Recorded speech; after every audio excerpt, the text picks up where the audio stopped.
and welcome. You are listening to At Home with Ifeno. Here, we'll talk about helping women know and understand their worth, find fulfillment in who they are, and in what they do. Every other week, we'll talk about your identity as a woman, discovering your unique purpose, intentionally raising the next generation, and your influence in homemaking. I am your host, Ifoma Nneka Omoni. Welcome once again to At Home with Ifeno podcast. Another interesting Friday is on today. And you know what? It's going to be awesome. Are you on your way to work, at home with those beautiful children, or you are in your shop or the office, wherever you are? Good morning, good afternoon, good evening, wherever you are in the part of the world. We are welcoming you once again to another exciting time with Ifeno. And you know, we want you to feel at home. We want you to be relaxed and give us your listening ears, because the next few minutes will be valuable to for your new year. I know it's a brand new year, and many of us have expectations, we have plans, we have goals, and I want you to know that today's topic, today's focus will help your year be a fruitful one. So sit back and enjoy the listening. On today's show, I have a beautiful, I don't even know what to use to describe her, a beautiful wife, a beautiful mother. Wow, she's not just beautiful in just looking at her. She has experienced what true beauty means in and out. Her name is Racheal Ogbidi, and she's in the best place to introduce herself. So let's welcome Racheal to At Home with Ifeno podcast. You're welcome, Racheal. Thank you, Ifoma. It's a great privilege to be here, and I really appreciate the gesture. We are glad to have you. You're welcome. So who is Racheal? Can you introduce yourself to our listeners? My name is Racheal Ogbidi. I love to say that I'm a happy mother of 3. Wow. The only wife of my husband. Take note of that. And a proud and fulfilled stay-at-home mom. I call myself the professional stay-at-home mom. So you see that motherhood is a profession. For those of you that have been looking down on yourself, Racheal is here to inspire you. Yes? What else do you want us to know about Racheal? Well, the next thing is that I'm a full Nigerian. Wow. Growing up, I used to wish I was half Nigerian and half American, because of their accent. And of course, the texture of their hair. Oh. But I think I've outgrown that now. I desire to be an American citizen. Maybe Racheal wants to jackpot and leave us here. But please, before you go, let's hear what you have to tell us. So you're welcome. Yeah, so people are doing that. So you're welcome once again, Racheal, to our show. What do you do to relax, knowing that you're a stay-at-home mom? Do you really have time to relax? I didn't used to, but I had to start doing that. It is a conscious effort for me, and I take it as serious as eating, as my food. So yes, I relax. I do, and it's not just because I'm on the show. Really, I relax. What do you do to relax? Before now, I used to read to relax. If I want to relax, I read. But recently, I discovered, because of where my career is going to and my new love, I now watch movies. Wow. So I read and I watch movies to relax. That's interesting. A higher percentage. Okay. Maybe that inspires another side of you, because you know what, Racheal is also a writer. She She produces content for people, and I'm sure she will tell us more about that as the show goes on. So you are welcome, Racheal. Today, we'll like to share your thoughts on the topic, self-love and care is not selfish. Self-love and care is not selfish. And this topic came from my observation. Like you have rightly said, you used to be in that mode, or you have gradually come out, and I am sure you are still work in progress in it. I have been there, I'm still there, but I'm sure that by the time you finish today's show, I will not have any excuse to feel guilty about having self-care and love. So this topic came from an observation that many of us mothers, in particular, stay-at-home moms, don't really take out time to intentionally rest, to take care of ourselves. You find us, even when we are preparing meals, we serve everybody at home first. Most times we are eating the leftover, anything that is remaining, we will just manage it like that. We are not saying that part of motherhood is wrong, no, but we are looking for a balance where, as we love our family, as we love our spouse, as we love our children and want to give them the best, we should remember that it is what we have that we can actually give to them.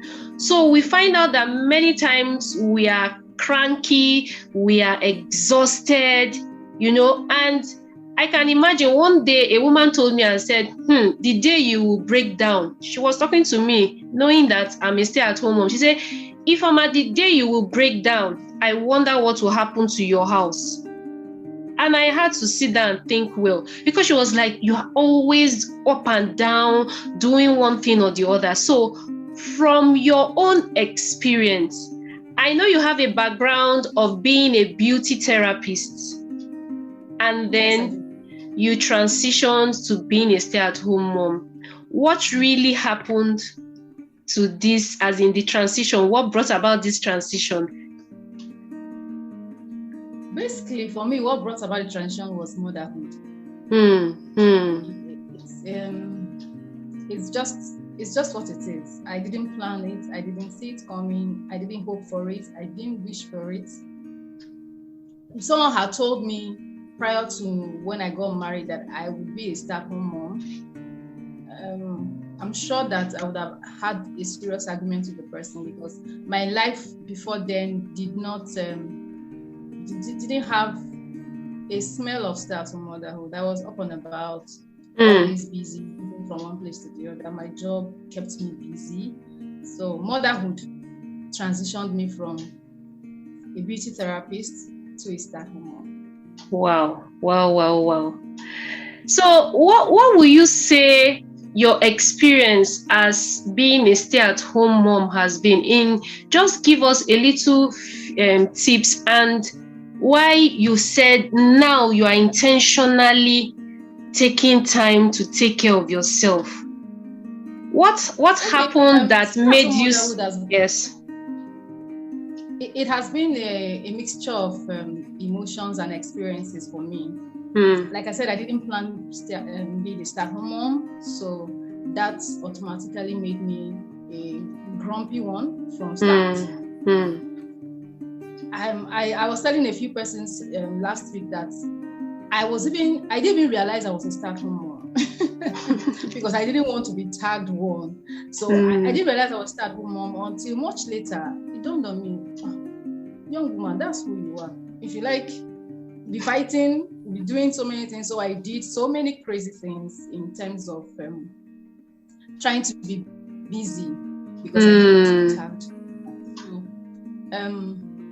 I was 24/7 busy. When I say 24/7, when there is no work and you're looking for work in the house, I know, so that I can justify myself. I felt guilty Yes, I did. So even what didn't need to be cleaned, I had to clean it. Wow. What didn't need to be arranged, I'll have to just change it so that when my husband comes back, he will notice that okay, so this thing was not here. You moved it. Yes, I cleaned the house. Oh yes, I rearranged the house. I just wanted to be busy. Now, another mistake or something else that I think happened was the fact that I didn't pay attention to using my time productively for myself. So I was just, because I was home, so let the home be something else. Let it. So I went into that. And another thing is that my personality of how I was raised, I love to do things in the house. It doesn't take me anything. So it was just easy for me to soak myself into that and just went ahead. So I went on like that after my first child, my second child, and I had my children in quick succession. So I was dealing with childbearing and still dealing with chores at home. I couldn't get a living help. It was crazy. So how did I now get to the point where I became intentional about self-care? One of those days, with children who need attention, especially at their age. I had my children at the age, so it was, my mom would say I have triplets, just separated by years. So while you're cleaning up this person's mess, the other person is messing up. You just cleaned up, it's been another mess somewhere. So the whole house was always in a state that needed constant cleaning. And I started to be up to it. I remember that day I think somebody spilled water. I can't remember what the person spilled on the ground. And then the other person poured something else on this other side. So I got a mop to clean up the wet stuff on the floor. And then as I was doing that, the other person was spilled. As I ran to the kitchen, got a broom. As I bent down to broom and the dustpan, as I bent down to clear it up, I just heard the voice of God clearly. If you to me like so because I have grown to the point where I knew I can tell it was God's voice, I paused. So this thing I'm doing, the way I'm going, God is not happy about it. Wow. So I sat down where I was and I had a good cry. Those. Yes, we've cried too. We've cried, Racheal. We've cried too. We are in it. The house is in a mess. The children are disturbing, and the thing I'm doing to prove that I'm a good mother, you say I will kill myself. That means you're not happy with what I'm doing. So that started it. That was the turning point. That was a defining moment for me in respect to self-care.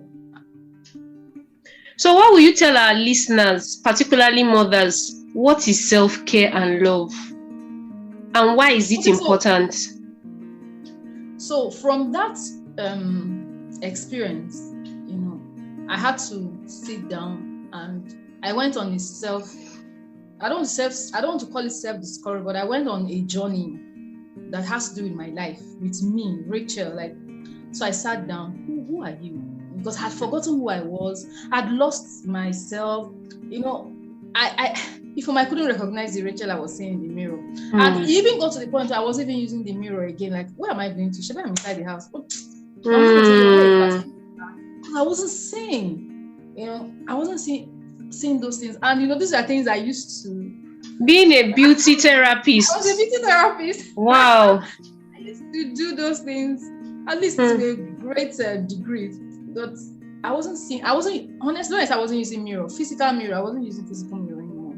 I just have my bath, maybe I brush my hair, whatever, and that's it.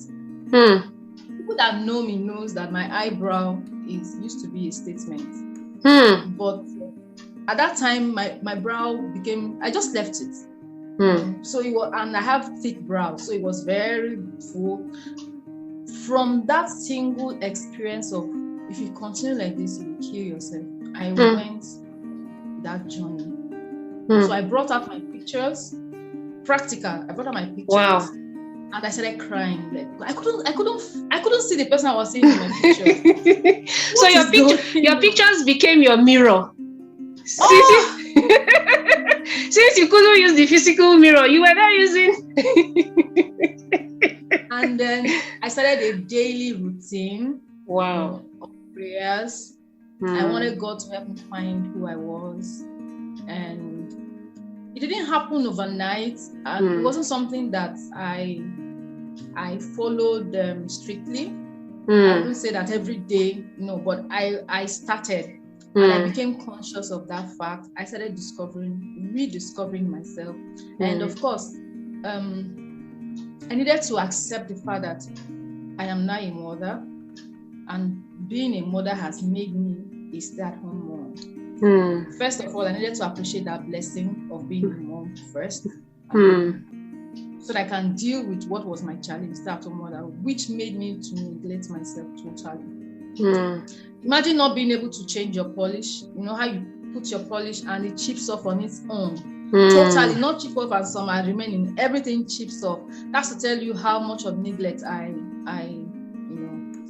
had for myself. But I started. And honestly, I started with God. I like that. I started with insight. I started studying the word, particularly to find out who I was supposed to be, not just spiritually, but let it also radiate on the outside. And God helped me. My perception about who I was started changing. I started embracing the fact that I was God's princess, because that's something I used to say to God. I'm His princess. But when you look at yourself and there's nothing princessly about you. Maybe I'm one of the servants in the prodigal son's house. Those kind of mindset, and these things happen subtly. You don't even know how far you have gone. I couldn't recognize the Racheal that, I don't have to explain this. I was so far away from me. On the inside, I felt so much of my self-esteem was drained. There was nothing left of it. So that's how my journey to being intentional about self-care started. So when I started, I ensured that no matter how, you see those things I want to do that morning, when you wake up in the morning, it's like the day it feels like, even if you wake up by 3, it feels like, the day has gone, you should have woken up by 2. No, I don't do that anymore. When I wake up, I sit down on my bed. I just sit down, sit up, and take like 5-10 minutes. Maybe not even pray, just sit down there before I get up. And maybe pray. If I have something to read, short something, I read it. Those were things I started doing consciously.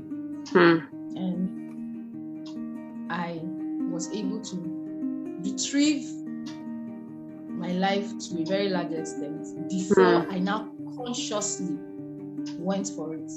And for that conscious step, I had that rumbling. When you started praying, we are God's children, so He leads us. So when I was doing that, that was 2009. Okay, towards the end of 2019, but not so much. But 2020 beginning, I started. That was before the lockdown. So I started that, and that rumbling in my spirit, I just knew that something was about to change, because I had cried so much in 2019. For 2019, I cried out all through the year. So that rumbling in the spirit started. I knew that a change was here. I didn't know what it was, but the way God leads me, I just knew that something was about to happen. So I went on a conscious prayer journey for the beginning of 2020. Then as I was doing that was really it slipped into the lockdown. And then I started praying, show me what to do. When you get to that point, I now knew that something was about to change. My prayer was not definite. Well, how do I go about this? And God just reminded me of someone I saw online, former Adizio. Okay. I know she's her. Called Kochi. So I just remembered her, and I remember what I saw on her flyer. So I called her up on all the social media platforms I could. I searched out. I knew that I had to follow this woman. So I started following her, and thankfully she had programs then. It was just tailored for me. When God just orchestrates things, and it's just for you. Waiting for you to follow. Yes, I came out of that and found myself as a stay-at-home mom. Wow. That has helped me to inculcate intentional self-care into my routine. As we are talking, I've done my self-care. If you're not okay with how I did it, you please, before you go, you tell us what you did. We can learn from you too. So I just want to highlight some of the things you just said. The first thing you talked about in self-care, being intentional, was that your foundation was in God. I can't forget that part. Sometimes when we are talking about self-care and love, we just feel it's about having time to just lie down and sleep, or having time to go and make our hair, do our nails, or the massage, which are very important. But I like how you said you had to start with God, because He is our source, and He's the one that will give you the strategies and the ways you can really relax, because you could be lying on your bed and you are still tensed. Your mind is everywhere. Yes. So I like that part where you said you started with God. You had to find out who you really are in God, and God started to download to you, telling you that this is who you are and things like that. Now, being a beauty therapist, even though you are not practicing that presently, but that experience can never be taken away from you, because I believe that for everything we have gone through, there is a reason. There's a reason why you went through that period of your life. And I know that during that time, you came across people. I'm very sure you had a lot of female clients. Am I right? Yeah. Okay. Yes. So you know that in this part of the world, many people feel that going to the spa is luxury, or yes, it could be luxury in a way, but many people feel that there's no need for it. What am I going to do there? They will just use oil and rub my body. Will it really help me relax? So I want you to encourage our listeners that is one way they could also discover who they really are. Because I believe beyond just being massaged and whatever, I'm sure it helps people to release some bottled up emotions. What will you have to say from your past experience? You got it right when you said bottled up emotions. So I'm going to start with a story. This was a real life story. A young man walks into my spa, and he just wanted to have a massage. He hadn't had one before, but he just felt he needed a massage. And it wasn't something he planned. He was just walking past and he saw my sign and he started to walk in. When he came in, of course, we started with consultation. After consultation, I started working on him. From the consultation, he wasn't ready to give much information. But when I touched him, I saw I could get his tension points. So I got on it, and by the time I got to his feet, he screamed, "Madam!" And he said, "Madam, where did you touch?" I said, "Your feet." Like, obviously, I'm on your feet. I'm walking on your feet.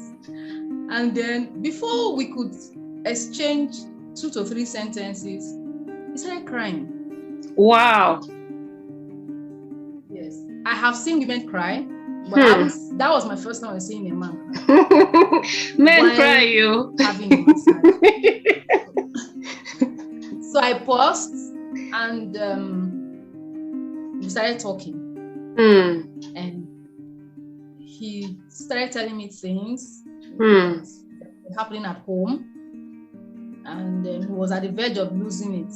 Wow. So he knew that something was not right on the inside. He just wanted to relax and forget a little bit of his pressure. He didn't want to go into drinking and all that. So I just told him, I spoke with him and counseled the much I could, and we finished the massage, and we kept in touch. I just told him things, gave him some counsel based on what he was going through. And then, yes, before he left that day, he could tell the difference between the person that walked in and the person that was walking out. Wow. Because he had not told anybody what was happening at home. He had not told anybody what was happening. So he had it all bottled up. And I was the first person he was speaking with concerning that. But that happened when I started massaging him. Now, there are different spa activities, your hair, your nails, your facials, body scrub, and other things. But massage is one of the strongest ways to let out emotions, tension. So I've seen people, I've met people a lot, women, men, I've met with them. And those activities, those exercises, they help us to release tension. So it's not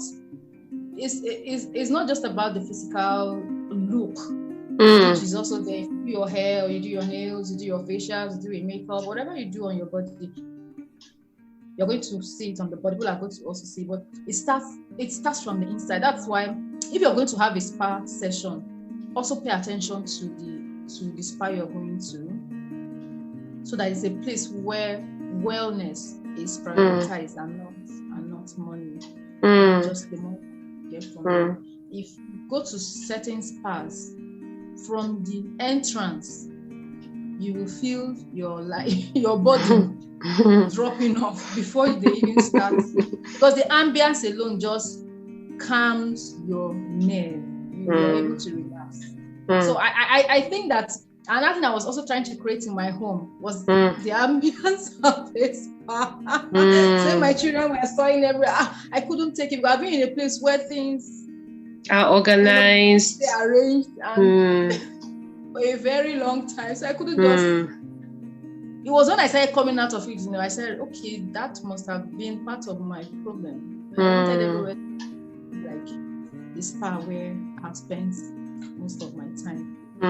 So yes, being there helped me to meet a lot of people, a lot of women, and I can tell you for free that women, even though women are there, more women visit spa than men. Okay. From my experience, from my own spa where I worked, we have more in the spa than men. We are still the ones that need the services, if you ask me. Women come to the spa like, okay, drop your phone, drop your things, and relax. Okay, just a minute, let me call my driver. Have you please go and pick this? Just a minute, let me. So many things, but when the men come. As they are coming, because we have a place where you drop your phone, they drop it, as in they're removing their ring, they're removing their phone, everything, they will drop it and keep it. But then they will say, please, just keep my bag there, but let me have my phone, let it just be on silence. Like, you don't need it. You have just 1 hour, 2 hours to be here. Why don't you just stay away from it? There are just too many things that occupies a woman's mind. So for me now, I understand. That's why I'm able to actually rest when I want to rest. Like when I say it's my me time, I actually do it, because these are things I used to tell people. Leave your phones. It's time to put into practice what you were preaching. Yes. The difference for me between men and women in this case, especially mothers, even the young ladies, the single ladies, I remember when they come and tell them to talk the phone, say, let me just get to my boss. So maybe if they have something they haven't done, they get it done and they switch off their phone. But you see, mothers. Mothers, I hope you are hearing. Mothers, they are giving us advice. It was always a task to get them to relax, settle down, and then you paid for this service, just enjoy it. You pay. It's not that cheap, so just enjoy it. It's not just the touching, it's not just the scrub, it's not just that. It's not that your skin will feel better. It's your mind. And some of them, by the time we fight and they agree, they will now later, some of them will even give you a tip like, thank you for insisting that I stay away from other activities and enjoy my time. So why do you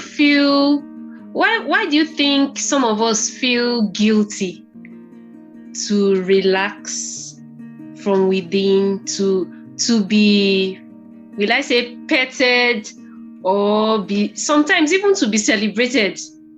We find out that we as mothers, we are the ones we want to give. We are going all out of our way. Like I said, we are not saying we shouldn't do that, so that there's a balance. So yes, the role of a mother is a sacrificial one.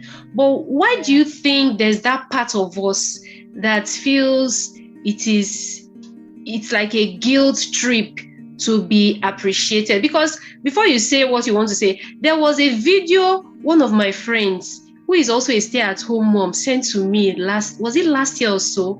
And this woman was describing how when her children were much younger, that maybe when the father will be going out with the children, they will ask the mother, won't she come out with them to go and have popcorn or ice cream? And the mother will say, no, there's no need, don't worry, and everything. Things like that were going on and on. And this mother was not seeing any need for it. But do you know that unconsciously, these her children grew up and felt that mommy doesn't need such. So she's now elderly and she is feeling that they should show her that love. They should remember her. At least they should remember. They should not forget her birthday. They should be bringing gifts. But the children took it like mommy doesn't really need such. So why is it that most times we women feel that there's no need? It's like we feel guilty. No, even when we are being offered something, we feel no, we don't want to receive. Why? Now, Ifeoma, I'm going to speak from a personal experience too, in this particular matter. I've also been there, so don't think you're the only one. I know we're plenty. There's an article I wrote some time ago. I'm yet to publish it, but I titled it, I'm no longer a good girl. Thought came from that, that's my singular experience of, if you continue this, you're going to die. Because growing up, the sign of a good girl was the one who was home, who did all the chores. You're always by your mother. You're always handy. Everybody at home, calls you the good girl. So unconsciously, that is carried into our homes, and we may live like that for the rest of our lives. Wow. If you don't consciously break it. So when God started dealing with me, he said, what is your challenge? You want to be seen as a good wife, a handy wife, a good mother, and you're all those things, but you're trying to prove it. So you're constantly working, constantly doing this, that. Because somewhere in your brain, you have been programmed to think that when you do those things, you are a good girl. Your mother used to call you, of course. My mother used to say, now, if not for you in this house, this kind of thing. Yes. You're programmed. And then you carry on like that, so that your husband will also say, if not for my wife. And when they don't tell us that, we feel wow. So I'm talking to you from how God, I told you I went on a I had to rediscovering. So it was breaking certain things, and I decided, I wrote it, I'm no longer a good girl. So I wrote down so many things. I poured my heart. So if the house is not the way, I'm so sorry. Please, you are a good girl. You are still a good girl. Wow. I'm a good girl on the inside of my heart, and I also want to I want people to also know that with or without these things, say I'm a good girl. But if you don't normalize it, when you don't do it, that's people now think you're a bad girl. You know, those days growing up, if there are two girls in the home, the one who was not interested in doing house chores, leave her, Jare, you know, she's not they will be praising the one that is always doing the house chores. But that one that doesn't do house chores, they will now look for the other side that is good. That they feel maybe she loves to, maybe she's a people person, like, and then because of her social abilities, she's able to attract some kind of relationship to the home. This girl didn't do anything, no. But if not for her, how would you have met so and so person? So they look for something that they term as a good thing in you and celebrate it. That's what I was trying to let me know, that you're tying, you know, your personality, your worth, to your worth, acts. Doing all these things. Look for something else, like so. That's where we are. We're looking for that thing out we're doing now. So yes, we may fall into that guilt trip if this programming has not been dealt with. There are other things, but this one for me was like it was the breaking point. And I'm a good girl. If you see, no, Racheal is still a good girl. It's just that she's now wiser. She's now wiser because we want to live longer. So the truth about this self-care and love is, we've said that it starts from within. God is our foundation, because through him we can really have that rest and relaxed atmosphere. And another thing I'm saying is that there are different seasons even in being a mother or a wife, or even if you are a single person. You know, there are different stages of everybody's life. There's a time when you were an applicant, you didn't have a job, then now you have a job. So at the different seasons of your life, you should always know that who you are is not just about your achievements, what you do outside. It flows from inside. If you are beautiful, it is from inside. Is beyond what we put on. What we put on and everything we do outside is important. But from what Racheal is telling us, it really starts from within.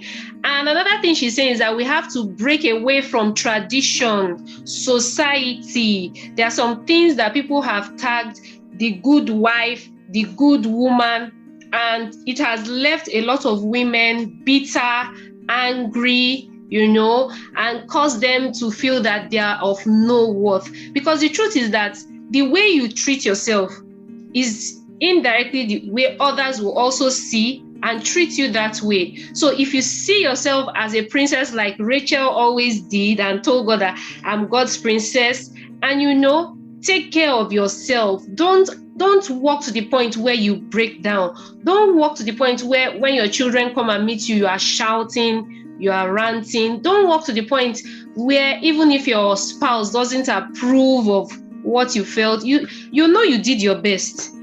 You know you did your best. Why? Because your focus is on God. So I'm learning that the focus should shift from people, because as she said, you start from the foundation, which is God, and you will still have to finish in God.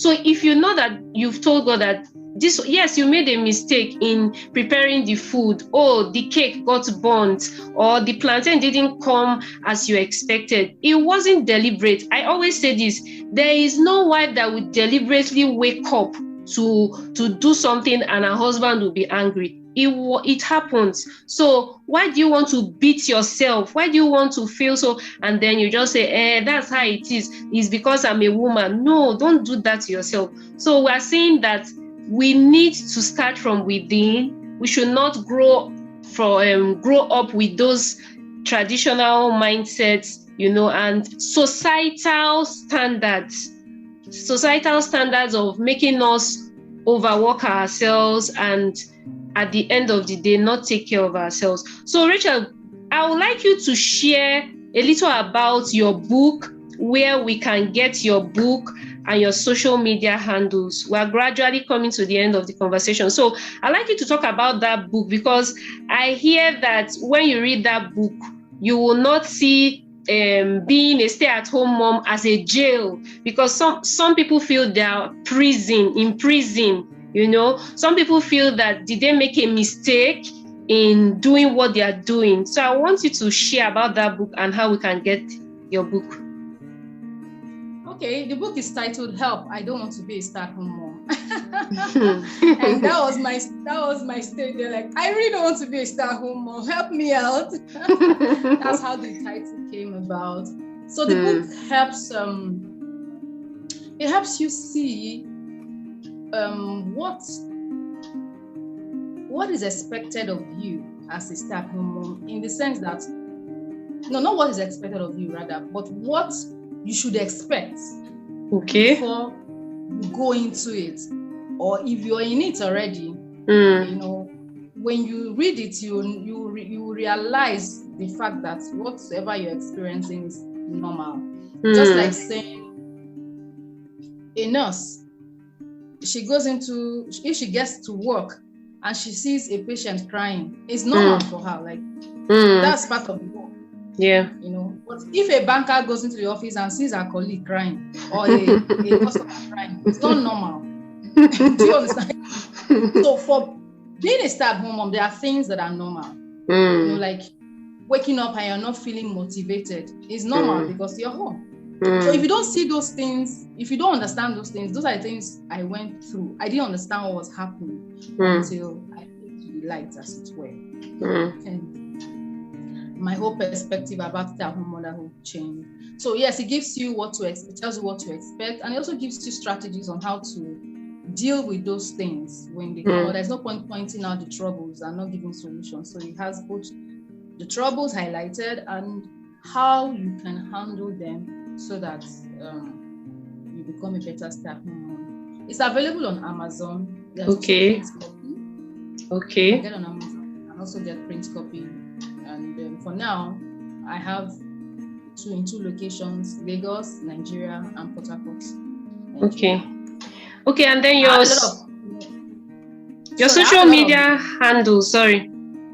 Okay, my social media handles: Facebook, Racheal Ogbidi. Okay. My name. Then Instagram, prof_HM rather. That's prof_stay-at-home mom abbreviated. Okay. Professional stay-at-home mom, but abbreviated. You're a prof. Yes. Yes, you're a prof. You're a prof because you have gone ahead of people that are about to come into it. So you have that authority to mentor people. And I think you have a mentorship program. Can you talk about that too? Yes, I know you do that. I run what I call Stay-at-Home Motherhood Academy. Okay. So when you come into the academy, you come in like a toddler who is pulling on her body, you come with everything. Okay. And then by the time you leave the academy, you are clear that if I have XYZ number of years to spend as a stay-at-home mom, it has to be a fulfilling experience. That's the target. You should not waste 1 year, 2 years of your life, 10 years of your life, because you're a stay-at-home mom.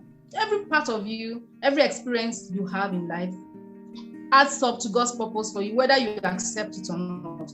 So in the academy, we work with you till you get to the point where you accept and then fulfill purpose as a stay-at-home mom. Wow. Or where you successfully transition to your career. Because I've also had women who left stay-at-home motherhood unprepared and they had to return because certain things were not put in place back home before going to the workforce. So it's for both people. If you want to stay, you have to fulfill. If you're leaving, you have to live and live well so that you can also fulfill destiny in your next phase. Life is in phases. So how do you do that coaching? Is it through Facebook or what channel do you do the mentoring program? In case our listeners would like to join. We do on WhatsApp. Of course, I have people coming then. Everything, the class holds in a WhatsApp group. Okay. That's what we do. But there's a Facebook group. Okay. But everything we do actually do in the WhatsApp group. Okay, so can our listeners first join through the Facebook, and then maybe when you see their intent, you can now move them to your WhatsApp group or something like that? Because I'm sure one or two people might want to try that mentorship program of yours. So maybe we'll give them your looking for Facebook. the husbands of stay-at-home moms. That would be very interesting. Very, very Yes. interesting. Oh yes. It will be very interesting. I had the husband of a stay-at-home mom reach out to me, like, Wow. please, my wife needs help Wow. out. Wow, that's interesting. So they can leave me a message on Facebook. Okay. They can leave me a message on Facebook, and I'll take it up from there. Okay. So before we go, Racheal, thank you so much once again. But before you go, I just want you to leave our listeners with three things that they should never forget in practicing this self-love and care. 3 things that even if they forget all the stories you told, that they will always remember that Racheal told us about self-love and care that is not selfish. What would those 3 things be? 1, it goes back to your roots with God. Have a personal and consistent relationship with God.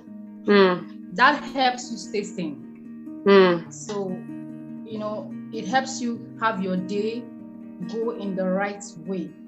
So that when you're done whatever you're doing at the end of the day, you feel that fulfillment. That is like the core of self-love. If you don't have that fulfillment, there's nothing you're doing that will happen. So first of all, your relationship with God has to be intact. 2, intentionally leave some work undone. You are speaking to Ifeno there. Leave it undone. Yes, because the work doesn't finish. It doesn't finish. My mom says that. Yes, I can't wait till tomorrow, but he's looking at you like, why don't you just finish it? You're already doing this. That 5 minutes, 3 minutes, 2 minutes I used to do this, I'll add it up and do something else. It's my own personal strategy. So I intentionally, as long as it's not going to cause any trouble for that day, I leave it undone. That's number 2. Then number 3, my relationships. I had to, because I'm home, I had to take that seriously. I call people, I check up on people. Sometimes I decide that I'm giving this person 1 hour today. So I call you and we're chatting. I'll give you a notice ahead of time that we're going to gist. I write Sunday gist. We gist. We can gist. I have spent like an hour, 20 minutes with somebody on the phone. And we haven't spoken since then till now. That's like 2 months or 3 months now. But we have covered up a lot. Tomorrow, if I just decide to call her up for something, there's a relationship already. Because you can't continue your life living. You can't continue living your life alone. When you need help, you need people. So it's part of self, part of you, the relationship with people. Love yourself. Maybe age too also helps us. I gotten to that age where, see, the things that matter has to matter. People, God, people, and myself, or God, myself, and people. And of course, there's priority in the people, my family, my children, my husband, my children, my parents, my siblings, and so in that priority and order. But I make that conscious effort. Call people. It's not that easy to visit, I must confess. It's part of my self-care. So if I have to visit, but so the one that is a little bit easier, I call. And when I do that, I relax. Like you can see that if I'm calling you for that self-care, today is for this person, it's for me and this person. You can tell. If you have tension, I will help you. Douse it. And by the time I'm done with that, I feel good. I feel the other parts of my life is also working, not just one side. And honestly, when I have these things together, I don't miss not being outside the home because I still touching the core and every other aspect of it. But do you know, Racheal, thank you for these 3 points. Do you know that what we're doing is part of the self-care? Oh, yes, it is. Because it's I'm really enjoying this, I'm sure by the time I end it, I'll feel fulfilled. As in, I heard Racheal today. She told me another side of motherhood, her own experience, making me know that I'm not alone, and that we need each other. So this is also part of the self-care too. Take care Thank you. of you. Take care of yourself. Take care of yourself. Honestly, take care of yourself. Your food, exercise. I just started exercising, like every day now. I wasn't doing that. I used to, maybe once in a while, once a week or so, but now it's every day, just small amounts of time. But I'm trying to build that routine. And water. Oh, the way I drink water now, there's a bottle here, big one. As I'm passing, I just take it's a conscious thing. You have to be very intentional. Wow. Like, in little things and at daily interval. Don't wait for 1 week, 2 weeks. Make it a daily routine. Small, little day and all that. It shows that my children, I love myself now. So when mommy wants to take a nap, they know that mommy is sleeping, because you've told them. Yes, you've told them. Yes, but gradually they are being conscious. Yes. Oh, thank you so much, Racheal. She has told us those 3 things. First, she said you can't leave God out of your self-care and love. He's your source, He's your strength, He's everything you need. Secondly, she talked about not leaving, be relaxed to leave some things undone. Work does not finish. So my mom used to tell me, work doesn't finish. So anything you can leave in a day that will not be an obstruction or a problem at home, leave it. You can't finish doing the laundry and ironing and everything in one day. You collapse. So do the little you can do, take a break so that the next day you have strength to continue. And the last thing she said is relationship. Life is about relationship. If you cannot go physically, you can have calls at a relaxed mode. Try to not to disassociate yourself because at this stage of your life you are raising toddlers. No, don't get disconnected. So you can still be connected even if you are not physically there with your friends. Call and encourage someone, and even as you're encouraging someone, you too will also be encouraged, like I have on this show today. Thank you so much, Racheal. She's also known as the Ray of Hope. She's also known as the Ray of Hope, and I'm sure we have enjoyed this part of her. She has brought a lot of hope to us, that shining ray in our lives, and I'm sure a lot of our listeners will always remember all you have told us today. Thank you, and we are looking forward to more of you. I'm sure when we call you again, you would willingly come to download more things to us about how to make our lives better. Thank you so much, Racheal. God bless you. Pleasure is mine. Thanks for having me. And thanks for joining us this week on At Home with Ifeno. Check us out on Instagram at Ifeno17. As always, subscribe to the show to catch every new episode and leave us a review so we can continue to bring you fresh content. See you next in 2 weeks' time.